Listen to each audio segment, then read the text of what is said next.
You're listening to Adoptees On, the podcast where adoptees discuss the adoption experience. This is Season 1, Episode 7, Mary Anna. I'm your host, Haley Radke. Today we'll be talking to Mary Anna King, a fellow adoptee who will be sharing her in-family adoption experiences. We discuss common adoptee feelings of guilt and indebtedness, and as always, we will wrap up with some recommended resources for you.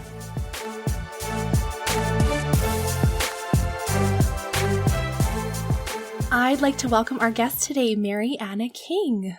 Hello. Happy to be here. I'm so excited. Thank you. Mary, you have a fascinating adoptee story, and I don't want to spoil any of it for our listeners. So would you please begin by sharing your story with us? I am one of 7 biological siblings. We were adopted by 5 different families, and we grew up apart. I was the second oldest. I was living with our parents while my 5 youngest sisters were placed for adoption. Our mother would take us to meet the prospective adoptive parents when she was pregnant with our sisters to sort of vet them, I think. So I remember meeting some of my sister's parents. I remember being there the days they were born, and I always knew that they were out in the world somewhere. So from as long as I could remember, my first sister was adopted when I was 2.5. So it never seemed strange to me. You have more than you need, you share. And we just happened to have more babies than we needed. So we shared them. I've always been waiting for my sisters to come and find me. I always felt that they would. Then when I was 10, I was adopted myself by my maternal grandfather and his second wife. I am kind of an in-family adoptee. And I'd only met them a couple of times before I was sent to live with them because my birth mother had run away from their house when she was a teenager. So there was a little bit of a getting to know you phase, even though we were technically related. And I was lucky enough to be adopted alongside one of my sisters. So I grew up with a sister, and I also grew up separated from my sisters. I guess the end of the story is that I ended up writing a book about our experience. I always consider the book a love story about siblings because it does follow that classic journey of we were together, then we were separated, we overcome great odds, and we find each other again. Also, I had my way of being a sister to my siblings while we were separated was sort of cataloging our story so I could answer their questions when they came back. I guess because of my slightly tumultuous young childhood, I just intuited that they would have questions because I had questions. And so I kept journals and I wrote things down so I would remember. When I started writing the book, I actually went back and read through some of those journals, and that's mortifying. Reading your journals from middle school and high school, it's just, so much angst. But they were good resources to have. So when my sisters did return, I had, because you always have those conversations that adults don't want you to hear, that you're not meant to hear, that I definitely overheard many times when I was a kid. And I would scribble those down and keep track of things. So then when my sisters did return and we all met and the reunions were over, I had this sort of catalog of everything that had happened to us and why we had been split up and how we found each other again and the feelings that had arisen there. Because reunion can be it's very joyful and it can be very exciting, but it can also have a lot of crashes, which I was not expecting. And I know my sisters weren't either. And that's, I think, something that not a lot of, it's tricky to diagnose because I wouldn't say that any of the crashes were so horrible that I wished that we'd never met. But I think you have to be honest if you're going to help fellow adoptees through a similar journey, that crashes are normal, complicated feelings are normal. If you're feeling complicated feelings in your reunion, you're doing it right, I think, because there was certainly nobody telling us that. It was a bit like just wandering into the dark together. And you had multiple reunions over a period of time. Yes, my first sister found me in 2001. She emailed me September 4th, 2001, when I was a sophomore in college. And it was a little bit earlier than I was expecting because I figured she wouldn't come looking for us until she was 18. And I knew her birth date. So I was supposed to be 22 and out of college and a very successful, wonderful person by that point. I was supposed to be a fully ripened adult by the time she came to find me. She started looking early. She found us when she was 16, and her adoptive mother was incredibly supportive of her search. And it was really wonderful to see the two of them together and watch them interact with this whole thing, because it can be a very trying time for everyone involved. Lisa found us a little bit early. I was not prepared, even though I had known from the time I was 2.5 that she was going to come find me someday. This very long range game of hide and seek. And when she did find me, I really had no idea how to react or what to do. I was in my dorm room in this tiny liberal arts college in central New York. I just kind of sat on my floor for I don't even know how long, staring at the wall and the ceiling, because I was very uncomfortable looking at my face. I remember in that moment, because I had this mirror on one wall and I had these beautiful windows that looked out over the quad, but when the sun went down, they were basically big mirrors too. And my own face was freaking me out and I was trying to download this information. So I sat on the floor so I couldn't see my face anywhere. And I called my sister Becca, the sister I'd grown up with, and she wasn't home. She was at her dorm at Oklahoma State at the time, and she was out. She was not available, and I was so mad at her for not being there when I needed to talk to her. And then, of course, I was an RA, and I was on duty that night, so I had to keep my door open and check out the vacuum cleaner and things like that to people. So it was very strange to feel that the world was forcing me to be exposed in a moment where I just wanted to crawl under my bed and pass out and not think about all of these weird feelings. I was excited. I was terrified. I was elated. I wanted to be sedated. It was just very, very complicated. And so because I was so unsure how I felt about it, I found it impossible to describe to anyone. So I just didn't tell any of my friends what I was going through or what I was dealing with in that moment. And after our reunion, after we first met over Thanksgiving of that year, I lost my voice for a month. And I went to a doctor and she put a scope down my throat because the general practitioner physician couldn't find anything wrong with me. So they scoped my throat and she said, oh, well, it looks like a lot of acid reflux, a lot of gastroenteritis or gastric distress. And so she prescribed all of these pills and things for me to take. And I couldn't talk for a month. And then, of course, I look back on it now and I think, well, of course, it was this psychic reaction to not knowing how to talk about what I was going through. And so my body just decided, we're not going to talk about anything. I've heard from a couple of adoptees in a group that I'm in that they have lost their voice, but have had different like eczema or some other physical manifestations, especially in stressful times. For me, I know, and I feel like probably this had to be true for many of your fellow adoptees too, is that if someone had told me in the moment, oh, this is a reaction to your reunion with your sister, I would have laughed and said, you're crazy. That doesn't make any sense. The connection didn't feel physical. It didn't feel directly related, but of course it was. Absolutely it was.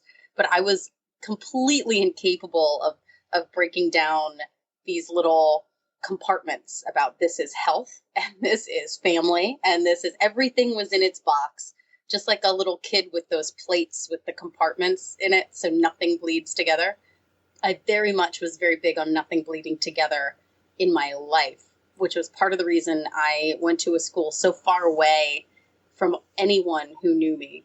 I had my biological family in New Jersey, and then I had my adoptive family in Oklahoma, which was kind of a very clean compartment because the only biological family members I had in Oklahoma were my grandfather and my sister. All of the other family, the cousins and aunts and uncles and things like that, were my step grandmother's family, who were not directly related to us.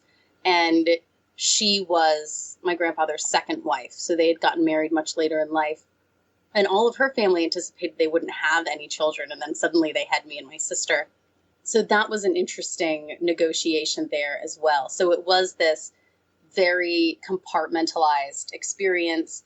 And then I went away to university in central New York, where nobody knew me. I didn't have any friends from my childhood or my high school. Nobody knew anything about me that I didn't tell them. And that was a sort of thing too, because we had moved to Oklahoma, and when we had been adopted, it was this very public experience in our community, in our church especially. Everybody knew when my grandparents adopted me and my sister. Everybody knew when our names changed. We were attending a very small school at that point too, and so everybody knew what our situation was. I don't know if they knew about our biological parents and why we had been sent to live with our grandparents and then were later adopted by them. But there was very much this experience. I remember I was in 5th grade, and it was the end of the term sort of awards ceremony. I'd won some award for something. I can't remember what it was. It was probably perfect attendance or something like that. And my teacher read my name with my new last name, because I'd previously been Mary Hall, and now I was Mary Anna King. And it jolted me intensely that it felt very public. And she was, of course, doing it to be very welcoming and very warm and embrace this family story and be very supportive of our little bit of a transition. But I remember feeling very exposed in that moment. It was very much a relief my first year of university to not have anyone who knew me, to have these very clean words. When I said mother and father, everyone knew I was talking about one person, and it was my father who dropped me off at school, and my mother who was not there that day because she just gotten out of the hospital with a lung ailment. So mother, father, very clear, very cut and dry, just like everyone else had. And then I started communicating with my biological mother, and we'd spoken all through my childhood. She was very present over the phone. She came out to visit a couple of times. She was always very present, always sending me letters and things like that. I still have quite a few of the letters she sent me when I was a kid. And they don't say anything specific. They just said things like a quick scribble on a notepad saying, just got home from work, thinking of you, love you, Mom. And that was really, I kept them for some reason. They were very sweet and very simple, but it was more just knowing this constant presence was out there wishing me well, which was lovely and wonderful, because it was still, even though we were adopted by family, it was still a difficult transition because we had these intergenerational differences, because our adoptive parents were so much older than my sister and I were, and we were of very, very different generations. They, of course, had me. They didn't get me until I was 7, and then it was only meant to be a temporary situation. And then 2 years went by, and they started the process to adopt my sister and me. They had Becca since she was 3 months old, because she had a stomach ailment and she couldn't really eat. And our birth parents were too poor to really get her the medical attention she needed. So my adoptive mother took Becca to Oklahoma when she was 3 months old, and they got her tended to, and she was perfectly healthy and very sassy very quickly. So they'd had her all along. And they had expressed an interest in adopting her before they ever got me alongside her. So it seemed very natural that they would adopt the two of us together. I remember feeling that it was my choice. It was presented to me as my choice. I could stay in Oklahoma with my sister and my grandparents and not be adopted. I could go back to New Jersey to live with my mom, or I could stay in Oklahoma, be adopted, and change my name, or I could not change my name and still be adopted. And the kicker really for me was that my sister definitely going to get adopted. That was going to happen. And we were sitting in the living room one night watching television, and she, during a commercial break, very knowingly says to me, if I get adopted and you don't, I'm going to be your aunt.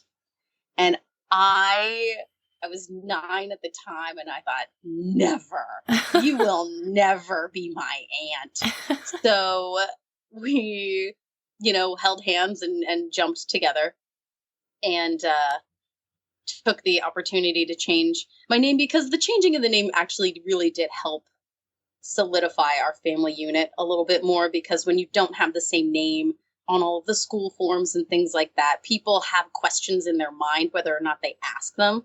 So that was actually nice. And I like my name. I like my name now. It was a little bit of a transition for me, but I very much like my name.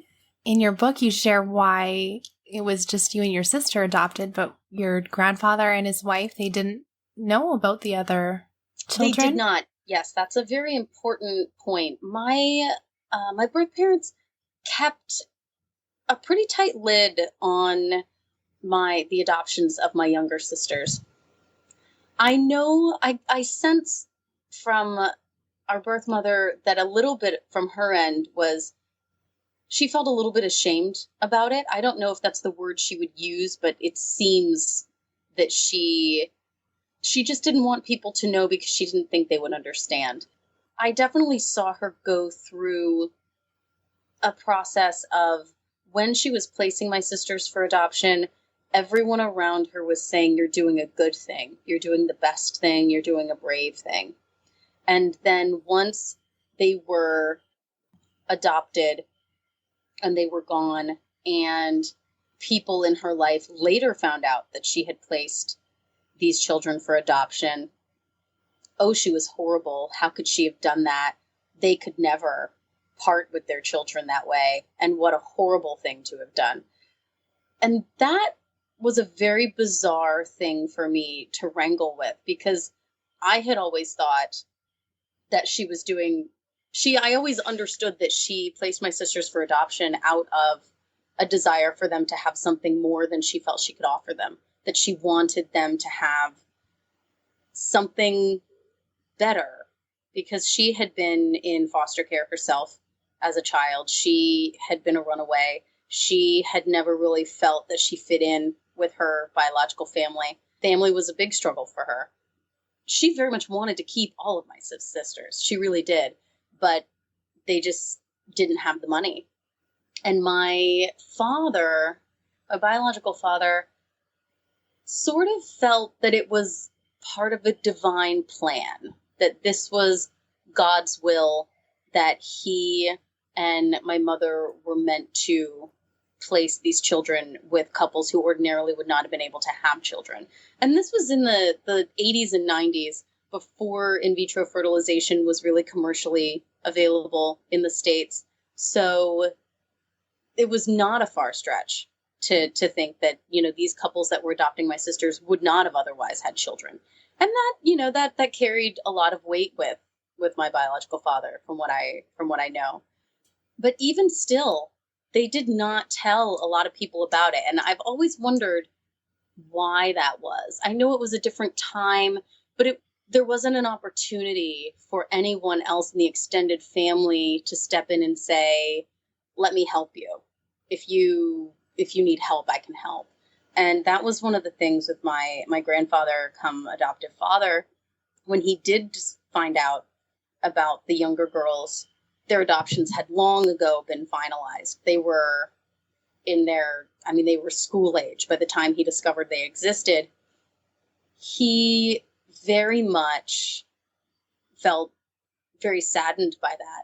And I remember during one of the reunions when I was going back to Becky's to meet my sister, little Rebecca, because there are two Rebeccas, of course there are. He drove me to the airport and he said, would you make sure she knows we would have taken all of you? And that's been a really important thing for him to articulate as he's been me, because he is, of course, all of their biological grandfather as well.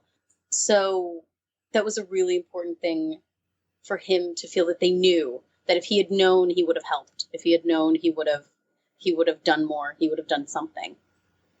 I can't imagine the feelings for him. He's trying to keep their family intact by taking you and your sister, and then to know that he just didn't have the opportunity. Yeah, to help out any more than that. Yeah. Or to, yeah. He's a very fascinating man, and I just always think of him like a rock. Like, he's just very sturdy, very stable. He's always there. And some people can mistake that for boring, I suppose, but when you are living in a storm, that's a very comforting image to have say, oh, all I have to do is get to that spot, to have one stationary point. As a kid, though, I felt very troubled by some idea that somehow becoming too entrenched in my adoptive family, I was somehow choosing them over my birth mom, who I loved with beyond reason. Just like a child loves a mother.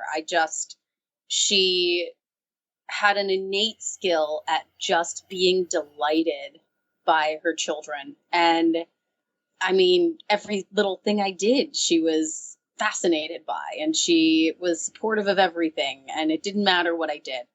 And we had an extreme immediate connection that was easy. We didn't have to think about it. Then coming into Oklahoma, where kids didn't like me because I talked funny, and I was coming into this community that was already, had already grown into itself.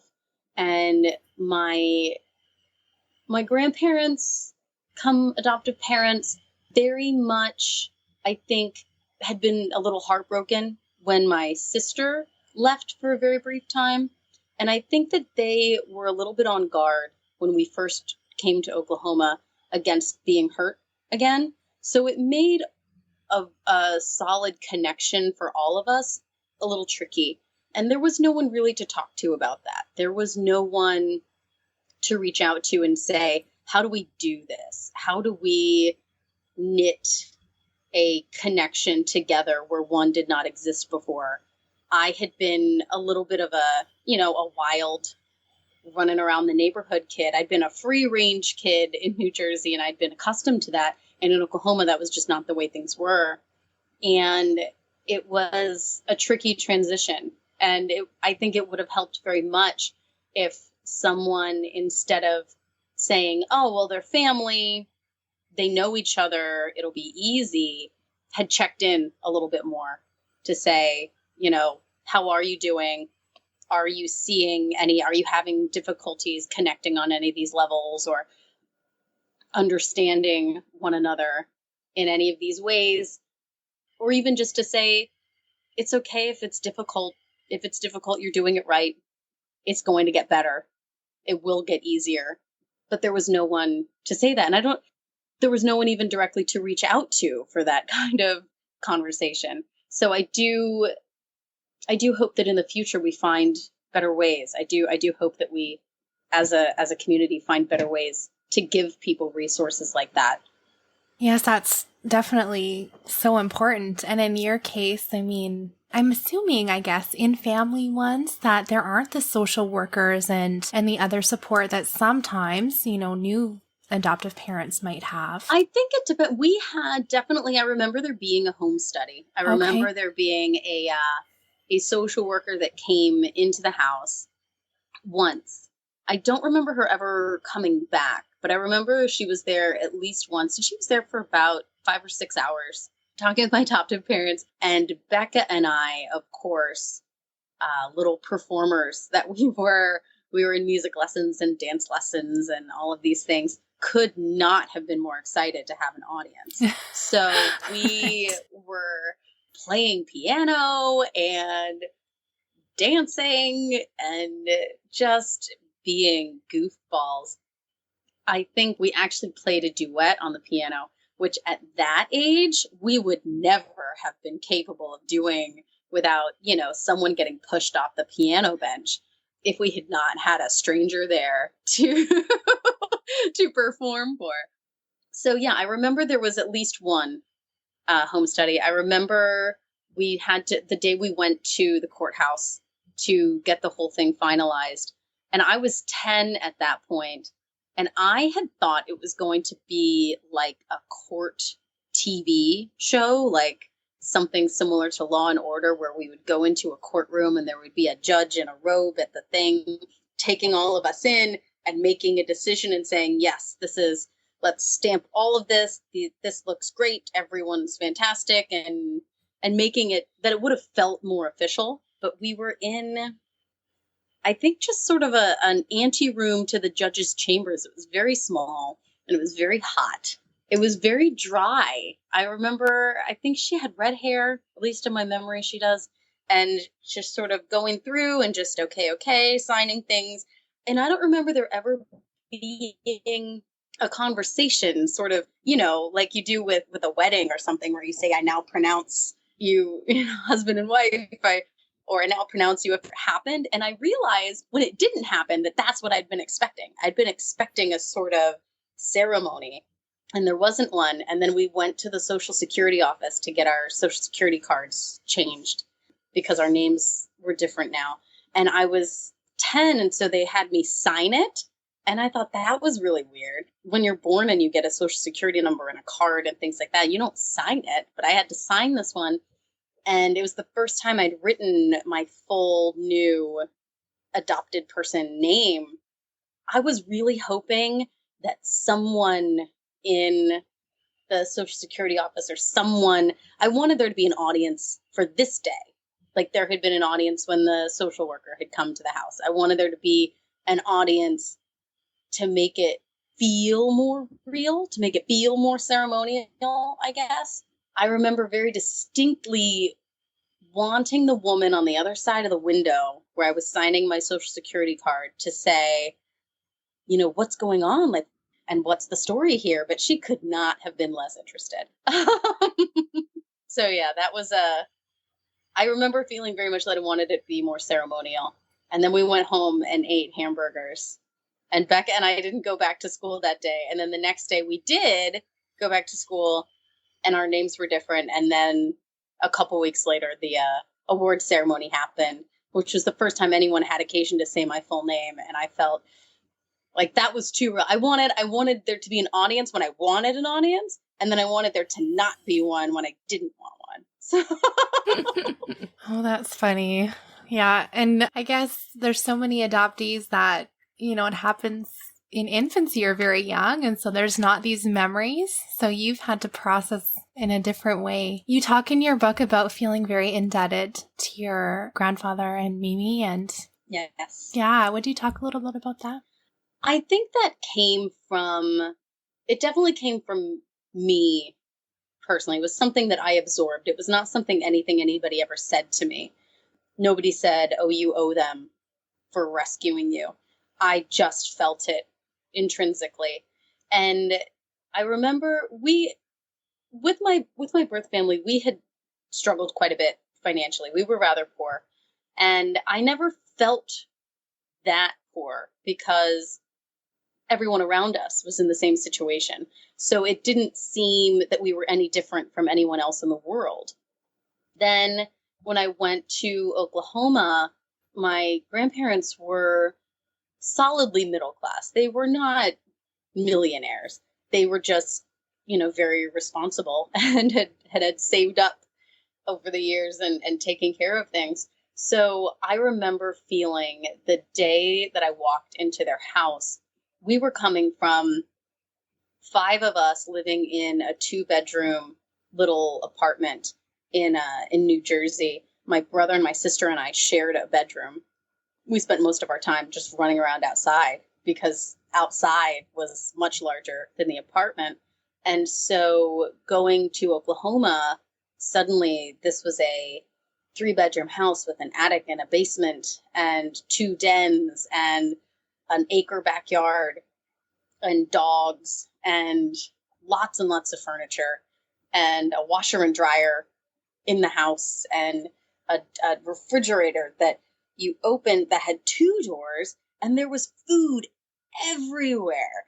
There was shelves everywhere. The thing that struck me the most was when right before we went to bed, we had some kind of a snack, and Mimi opened the pantry, and looking at these floor to ceiling shelves of cereal and crackers and cookies and snacks was like going to the grocery store. I mean, because we had food in New Jersey, but we never had that much on hand constantly. And they had air conditioning, which was a big one, big difference. I remember feeling, oh my gosh, we were broke. Like, we lived in our cracker box. What is this? And that I realized very consciously, although I may not have put it in these words at that age, but I felt very consciously that choosing to stay here was choosing socioeconomic security, that in some way I was voting that money and security were better than love. This were stronger and more important than this very real, ferocious connection I had with my birth mother. And I also felt my grandparents at that point were, my grandfather retired pretty soon after we were adopted. And I remember very clearly feeling that this was the time in their life where they were supposed to travel and they were meant to do things that they had postponed for so long while they were buying houses and setting up retirement accounts and things like that, that this was the time in their life that they were meant to relax, and they couldn't because they had us. No one ever articulated that to me. I just felt it. And I felt very much that because of all of that, because of what they were sacrificing to take care of me and my sister and give us dance lessons and music lessons and prom dresses, that I did not want to be a problem. I wanted to be the most excellent, inoffensive, wonderful child I possibly could be, so that I wouldn't be sort of deepening the debt, that I wouldn't be making it harder than it actually was. I think a lot of adoptees might feel that way subconsciously. I know I felt that way, and I don't know if I've shared this before, but my husband and I were going to adopt, and I felt like I owed that somehow to the world, that there's some poor baby somewhere that needs a home. And I think that's the public script for adoption. Mm-hmm. Mm-hmm. And I definitely felt that subconsciously. I don't remember ever thinking it the way I think you actually maybe thought those things, but it was in my spirit, probably didn't come out. I didn't realize until I was coming out of the fog that was the case for me too. Yeah, I think it's important for me to articulate that I never felt that from my adoptive parents. And I never felt that from my birth family either. It was simply, and I don't think there's anything they could have done to have erased that sense. It was just something I definitely felt based on what I saw, just based on the things, because kids are like sponges, and based on the things that I had absorbed up to that point, I was just always going to feel that way. And when Mimi got sick, she was hospitalized right after I graduated high school. I was so angry with my sister Becca because she had a much more, she processed Mimi's illness in a much different way than I did. She really just didn't want to see it up close. She wanted to keep her distance. I feel like because she kept such a distance, she could still deny that it was sort of going on. And she could preserve herself emotionally a little bit. And I was so angry with her that she couldn't just make it easier for everybody, that she couldn't just come in and pitch in. And if she wasn't going to be at the hospital, couldn't she make dinner for everyone so that when we came home, there was something? And I was so angry with her then. But I think she was actually just really feeling the emotion of the situation in a way that I was not at the time, because I was focused so very much on ticking the boxes of being at the hospital and tending to answering the nurse's questions and brushing Mimi's hair and making sure she ate and coming home and cooking dinner and cleaning the house and making sure that everything was the way Mimi would have kept it while she was there, so that when she came home, because of course she was coming home and she was coming home soon, so that when she came home, everything was just as it had been. And for me, we were just different. We just dealt with it in different ways.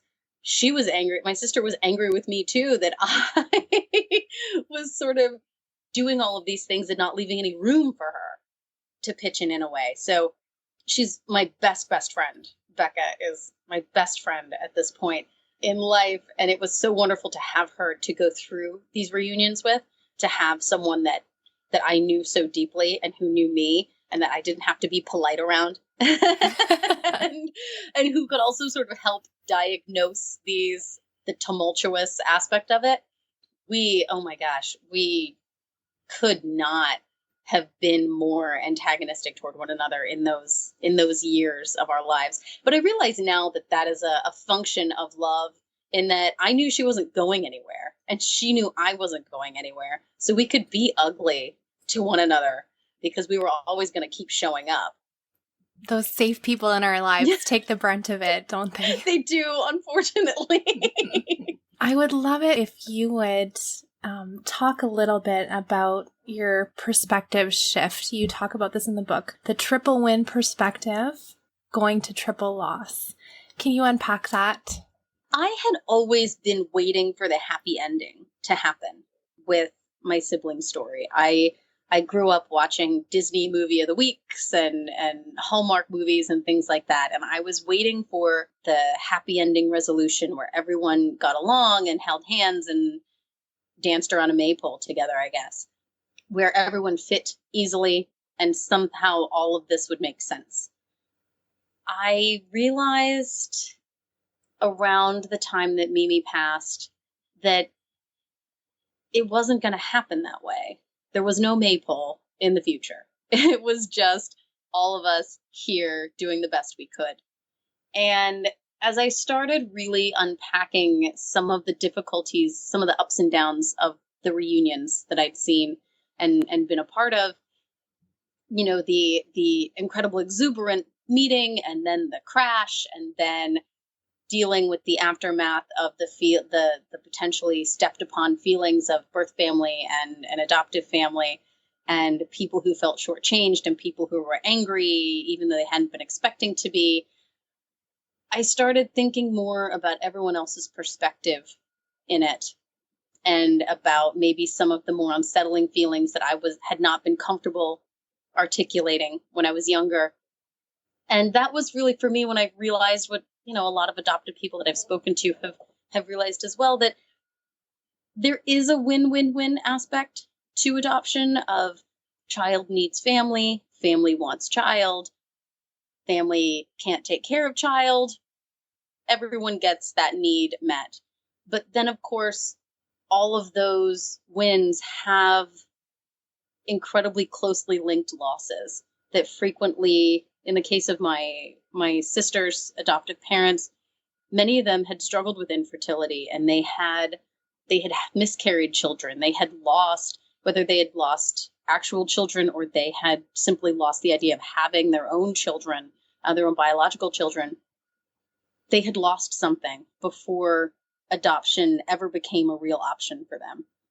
My biological parents clearly lost their offspring my birth mother, who had very much wanted children and was very good with children and who loves her children, lost all of us. And then, of course, my adoptive parents lost their retirement. They lost their years of traveling and going to Hawaii and getting to be just grandparents, where you have the kids over holidays and you spoil them rotten and then you send them back to their parents to deal with. They'd lost that. And I, of course, had lost, and my siblings and I lost one another. It seems a little disingenuous for me now when I talk about adoption, when people ask me sometimes, give me 2 upsides of adoption. I can never just say 2 good things about adoption without also saying, so that yes, there are good aspects and these are good, but for me, they will always exist immediately and intrinsically linked to the losses. That's for me is the tension of existing in the world as an adopted person, is that there is neither truth. All things are true and nothing is strong enough to erase the others. My siblings, my biological siblings, are my siblings, and they are real. They are also on paper strangers. Both things are true. Neither one of them is strong enough to erase the other, because they influence one another and they impact one another constantly. And part of the reason I called my book Bastards is because when I did finally start articulating my relationship with my siblings and the nature of our family, I had people who would say, not trying to be malicious, just trying to synthesize the story, saying, oh, well, but they're not your real sister. Like, your real sister is Becca, but the other, they're not your real sisters. And then I would have to, that's where I started the phrase of saying, no, everyone is real. They're not ghosts. Like, everyone is real here. And that's what makes it tricky and confounding sometimes, because I sometimes have difficulty on holidays, big holidays like Thanksgiving and Christmas, because those are days everyone spends with their family. And people very frequently take that for granted, that family is this very simple concept. But I can't possibly spend Thanksgiving with all of my family, because every single one of us has a sort of primary family that we spend time with on those days. And if we don't, they will feel a loss. And I would feel a loss too. That's the thing, is that either way I go, on the other side of it, there's a loss. And I'm not saying that to be sad or bring anyone down. It's just to honestly articulate what the world feels like and what it looks like to me. That's so well put. Thank you. Well, I would love it if we could share our recommended resources. And I'm going to start by recommending your memoir. It's so wonderfully written. Mary, I honestly loved it. Thank you. It's fascinating and candid and funny and sad, and it's everything. And you share so many deep feelings, as well as just what day-to-day life was and for you. So I would love it if our listeners would pick up a copy. Like you said, it's called Bastards, a memoir. And where can we find it? You can find it at pretty much any major bookseller. I know they've got it at Barnes & Noble. You can go through IndieBound and find your local independent bookseller. I love independent booksellers. Also, it's on Amazon too, and it recently came out in paperback. And a lot of libraries have it too, so you can check it out at the library. That's fine. I did get it at the library. That was my my source. Yeah. So yeah, it's well read, but I definitely will buy a copy because I loved it, and I would. There's so many good things to refer back to. Now that you've described some of the ways you've kept journals and things, it's evident because the memories that you share, they're so clear and vivid, and so that's cool to hear. Okay, and what would you like to recommend? I would definitely recommend for any human, but definitely all of the adopted ones as well, Angela Tucker's amazing site, The Adopted Life. She's also doing a little bit of a series that you can watch the episodes on the website. And Angela she did the wonderful documentary Closure a couple of years ago, where she followed her journey in reuniting with her biological parents. And it's fascinating and so honest and heartfelt and complicated and wonderful. Then you can find information about how to watch closure through her website, theadoptedlife.com. But she also has these wonderful blog posts, and she really articulates the experience of being an adopted person and also unpacking transracial adoptee perspectives very eloquently and thoughtfully. Yes, I agree. So where can our listeners connect with you online? I do post sometimes on my website, maryannaking.com, and I also more frequently tweet at on Twitter at Mary Anna King, spelled just like it sounds. Wonderful. Well, thank you so much for sharing your time with us today, and I know our listeners are going to love hearing from you personally and reading your book. So thank you. Thank you, Haley. Thank you so much. It was an absolute pleasure.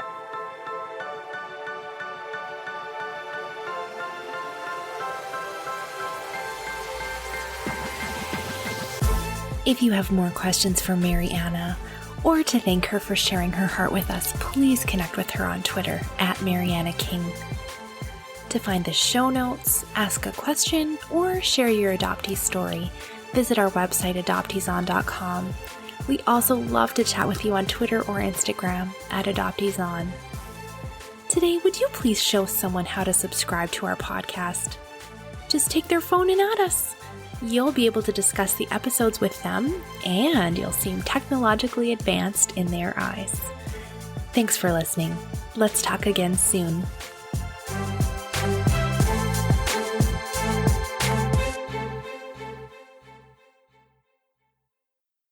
You guys, I have a little postscript for you.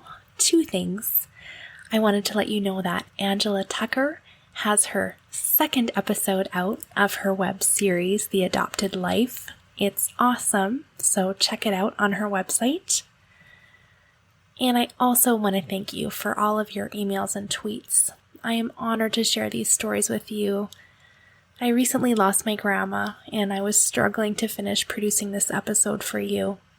I'm sure you know how funeral and grief and all the family stuff can disrupt a schedule. But I want you to know that all of your kind words and seeing your tweets recommending the show, that encouraged me immensely in this hard season. Thank you again for your support.